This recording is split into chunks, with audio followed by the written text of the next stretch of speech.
Hola gente, este es mi primer iceberg, perdón por los errores y gracias por ver el vídeo. Sin más, comenzamos. Viajaremos de lo más conocido a lo menos conocido. Sin más, comencemos el iceberg. Nivel 1. La ley de Moore.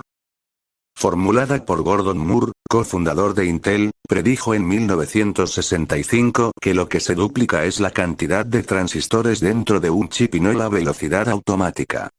Fue la más acertada de la industria durante décadas, aunque hoy está al borde de su límite físico y gracias a esto, la tecnología pasó de ocupar habitaciones enteras a caber en el bolsillo, siendo más barata y potente.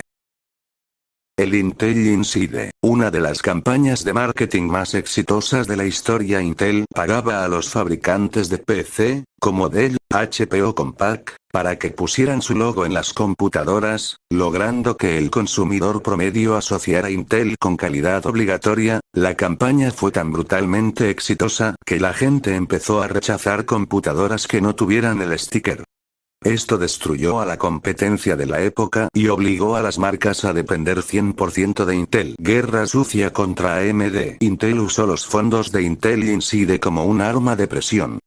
Si un fabricante intentaba vender una computadora con un procesador AMD, Intel amenazaba con quitarle los descuentos y subsidios, lo que llevó a demandas millonarias por prácticas monopolísticas y de competencia desleal. En los años 2000 AMD no se quedó con los brazos cruzados y demandó a Intel, y los reguladores de Estados Unidos, Japón y la Unión Europea investigaron. En 2009, la Unión Europea le impuso a Intel una multa histórica de 1,060 millones de euros por prácticas monopólicas y anticompetitivas, y al final AMD tuvo un acuerdo con Intel y Intel terminó pagándole a AMD 1,250 millones de dólares en un acuerdo extrajudicial para cerrar las demandas. El icónico Cinnamon. El famoso sonido de 5 notas de los comerciales de Intel fue compuesto por Walter Werthauer en los 90 y es uno de los sonidos comerciales más reconocibles del planeta y se estima que es uno de los sonidos más reproducidos de la historia humana. Sonaba en algún lugar del mundo cada 5 minutos. Intel gastaba cientos de millones de dólares al año solo en pautas publicitarias para obligar a las marcas de PC a incluir el sonido al final de sus anuncios. El cambio de nomenclatura, Core Ultra. La reciente decisión de Intel de abandonar la mítica i3, i5, i7, i9, para pasar a llamar a sus procesadores Core Ultra 5, 7, 9, fue un lavado de cara psicológico urgente para que el consumidor sintiera que compraba algo completamente nuevo y solucionado, bloqueando el avance agresivo que AMD, con sus Ryzen, y Apple, con sus chips M, le estaban ganando en eficiencia. Nivel 2. El bug del Pentium FDIV. En 1994 el primer gran escándalo de la empresa. Los primeros procesadores Pentium tenían un error matemático en la unidad de coma flotante que provocaba errores al hacer divisiones muy específicas. 419, 58, 35/314, 57, 27. Intel intentó minimizarlo diciendo que un usuario común no lo notaría, lo que causó furor y los obligó a gastar 475 millones de dólares reemplazando chips. Una gran pérdida para la empresa. El infame Pentium 4 Prescott, la freidora, lanzado a mediados de los 2000. Intel apostó por subir las frecuencias de reloj a niveles absurdos, buscando los 4 GHz, pero la arquitectura generaba tanto calor y consumía tanta energía que los Prescott se convirtieron en un meme por sobrecalentamiento. Esto obligó a Intel a abandonar la arquitectura Neburst y crear la mítica línea Intel Core. Intel Titanium, IA-64. El intento de Intel de crear una arquitectura de 64 bits completamente nueva para servidores, destinada a matar a x86 fue un fracaso terrible porque requería que todo el software del mundo se reescribiera desde cero. La industria lo apodó sarcásticamente Titanic. Al final, ARM salvó los 64 bits creando la extensión compatible ARM64, que Intel tuvo que licenciar. Intel Atom, y el mercado móvil. Intel gastó miles de millones de dólares intentando meter sus procesadores x86, Intel Atom, en smartphones y tablets para competir contra la arquitectura ARM. Tuvo que sobornar para usar Atom porque las marcas no querían los chips Atom para sus tablets y teléfonos.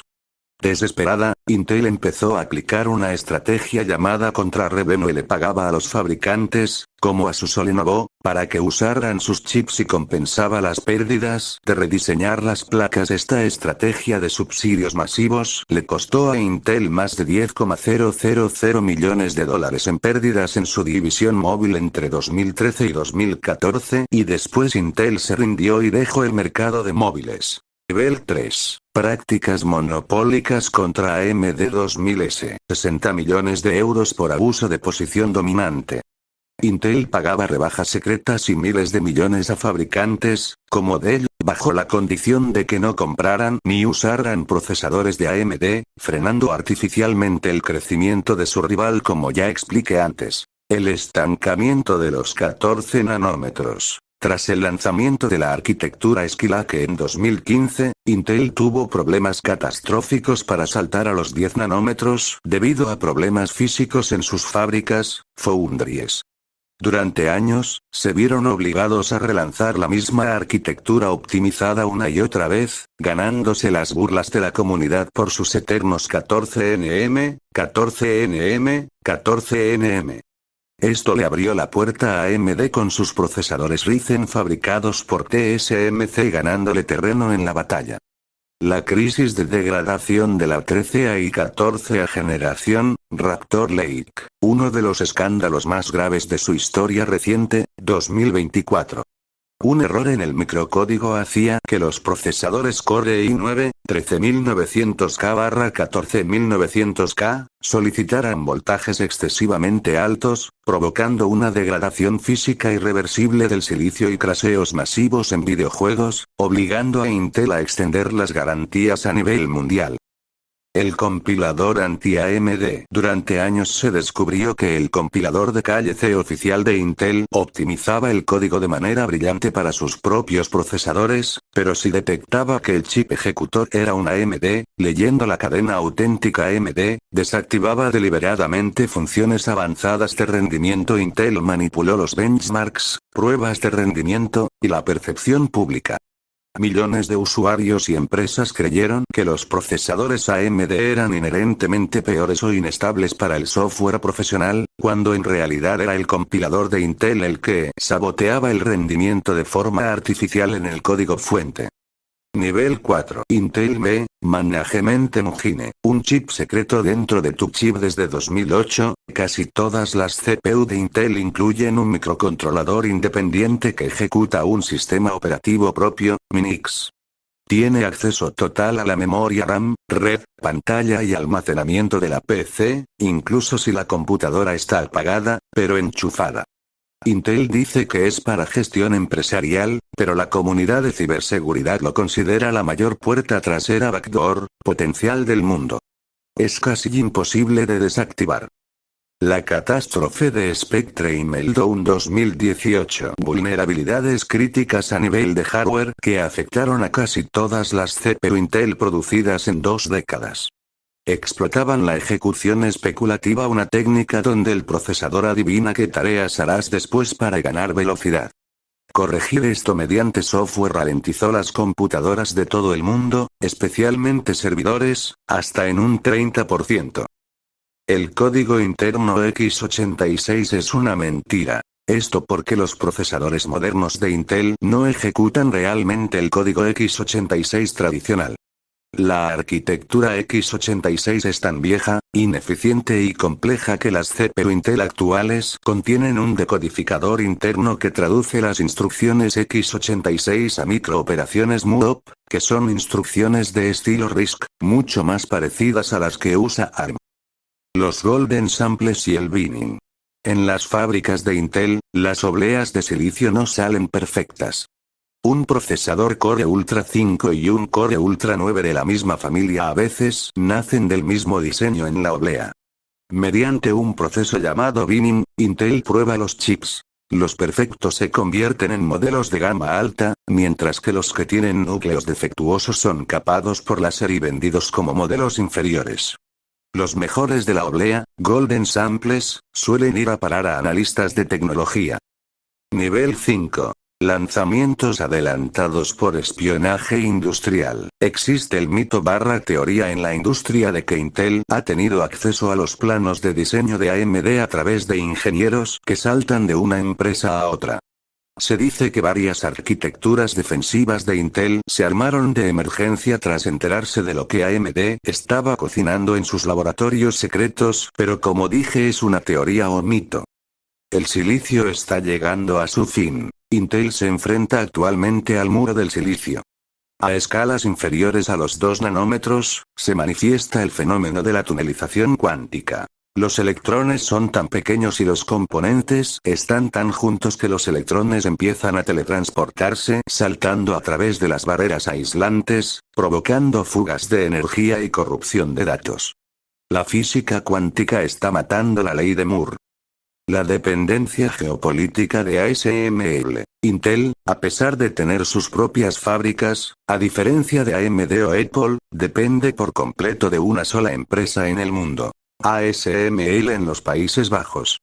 ASML es la única compañía capaz de fabricar las máquinas de litografía ultravioleta extrema, EUV, necesarias para imprimir los transistores más avanzados en el silicio. Sin esas máquinas multimillonarias, Intel no puede existir. La guerra por Taiwán y el plan de contingencia de Estados Unidos. Gran parte de la estrategia geopolítica actual de Intel, construir megafábricas masivas en Ohio y Alemania subsidiadas por los gobiernos mediante la CHIPS Act, no es solo por negocio, sino un plan de contingencia militar y de seguridad nacional de los Estados Unidos. Si ocurre un conflicto bélico en Taiwán que destruya o bloquee las fábricas de TSMC, Intel pasaría a ser la infraestructura crítica que sostendría tecnológicamente a todo el mundo occidental. Nivel 6. El proyecto Big Bear y contratos con el Pentágono. Más allá de los procesadores comerciales, Intel diseña silicio personalizado y altamente clasificado para la Comunidad de Inteligencia de Estados Unidos, NSA y CIA, y el Departamento de Defensa. Estos chips, fabricados en líneas de producción ultra secretas y aisladas en territorio estadounidense, procesan algoritmos de criptografía militar y sistemas de guía para armamento autónomo táctico. Su arquitectura interna es un secreto de Estado. El kill switch satelital y corporativo. Existe la persistente teoría dentro del ámbito de la ciberseguridad industrial de que Intel Management Engine, posee una función de kill switch, botón de apagado remoto, a nivel de hardware, accesible únicamente por agencias gubernamentales de alto nivel a través de transmisiones satelitales codificadas. En caso de una guerra cibernética global, este mecanismo permitiría desactivar instantáneamente la infraestructura de servidores y supercomputadoras de naciones enemigas que utilicen procesadores Intel. El monopolio de los compuestos químicos críticos. Para fabricar transistores modernos, Intel depende del suministro de tierras raras y gases extremadamente específicos, como el gas neón de alta pureza, fundamental para los láseres de litografía. Durante conflictos geopolíticos, como la crisis en Europa del Este, Intel activa operaciones logísticas encubiertas para acaparar y comprar silenciosamente las reservas mundiales de estos materiales a través de empresas fantasma, estrangulando la capacidad de producción de cualquier posible competidor asiático o europeo antes de que puedan reaccionar. La obsolescencia programada a nivel de socket. Un secreto a voces en la industria es que la incompatibilidad de sockets de Intel, cambiar de placa madre cada 2 generaciones de procesadores, no siempre responde a limitaciones eléctricas o de ingeniería reales.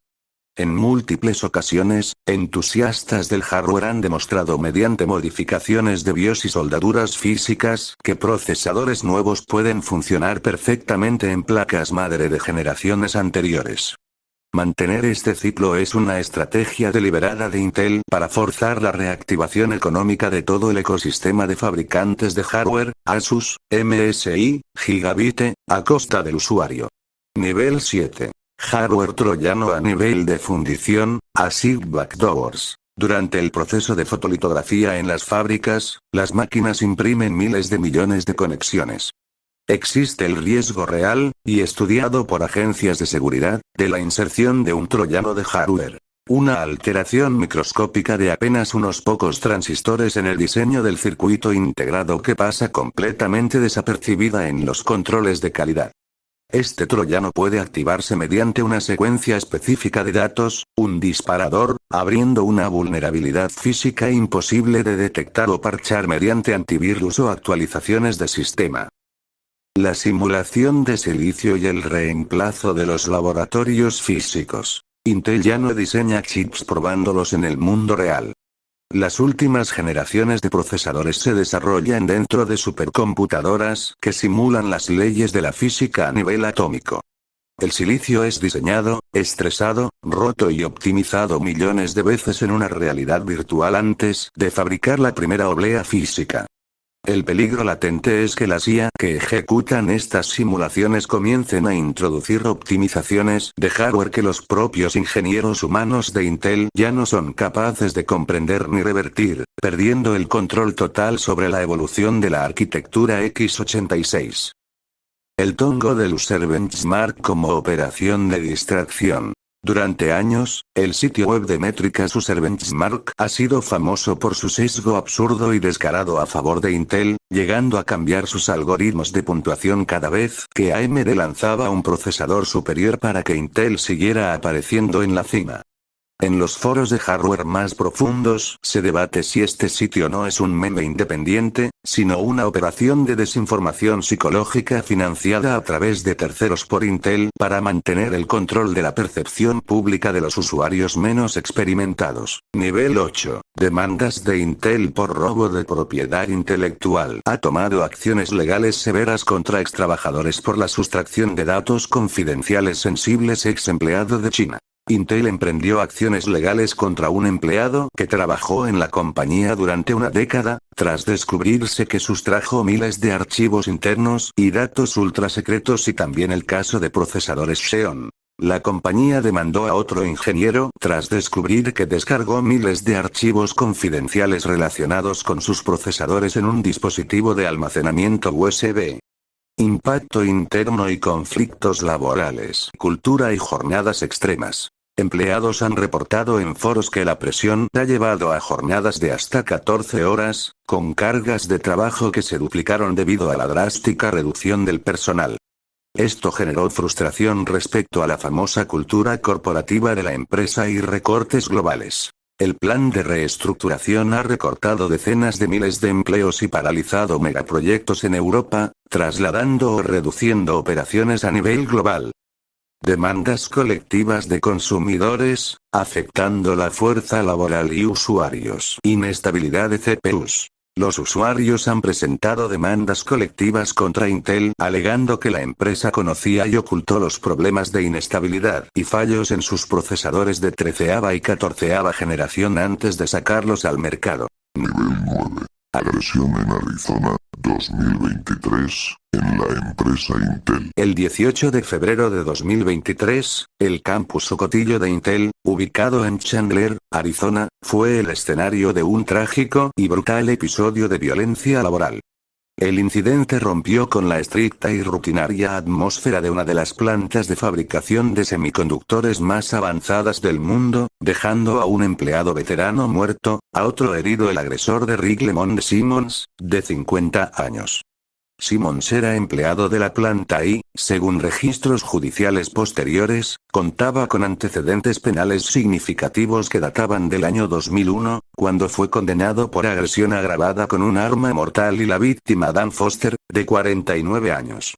Foster era un respetado técnico y veterano de Intel con 22 años de antigüedad en la empresa.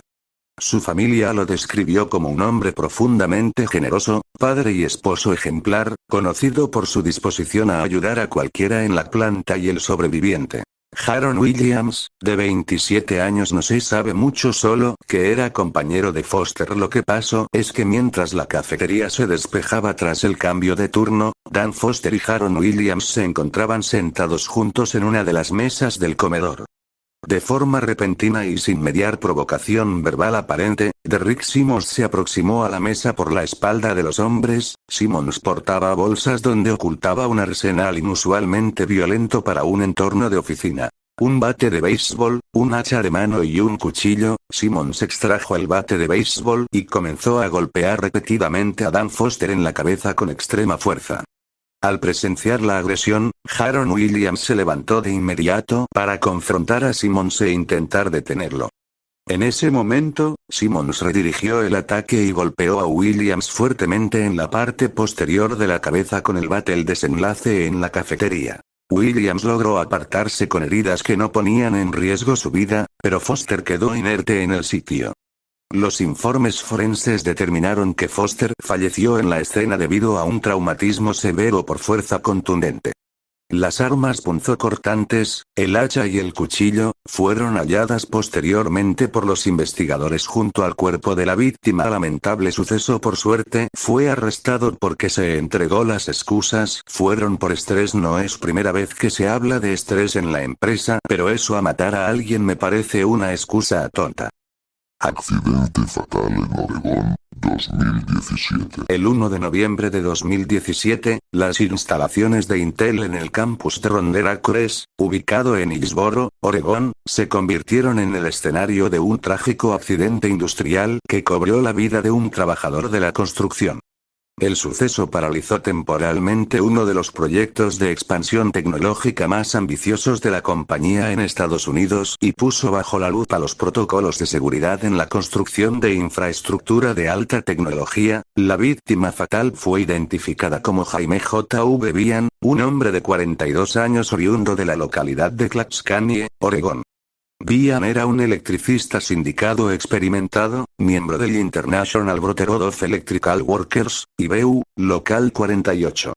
En el momento del accidente, se desempeñaba como contratista para la firma subcontratada Rosendin Electric, encargada de la compleja instalación de las redes de energía que alimentan los sistemas de soporte de la planta. El incidente ocurrió aproximadamente a las 10 a.m. en un área de construcción activa dentro del complejo tecnológico, específicamente en una zona de carga y montaje exterior de maquinaria pesada. El equipo de trabajo se encontraba maniobrando un componente de equipamiento eléctrico industrial de gran envergadura y peso masivo, frecuentemente descrito en reportes industriales como un transformador o un módulo de interruptores de alta tensión. Mientras se realizaba el traslado o posicionamiento del equipo utilizando maquinaria de elevación, la pesada estructura eléctrica se desestabilizó. El equipo industrial se volcó de forma repentina, cayendo directamente sobre Jaime Vian.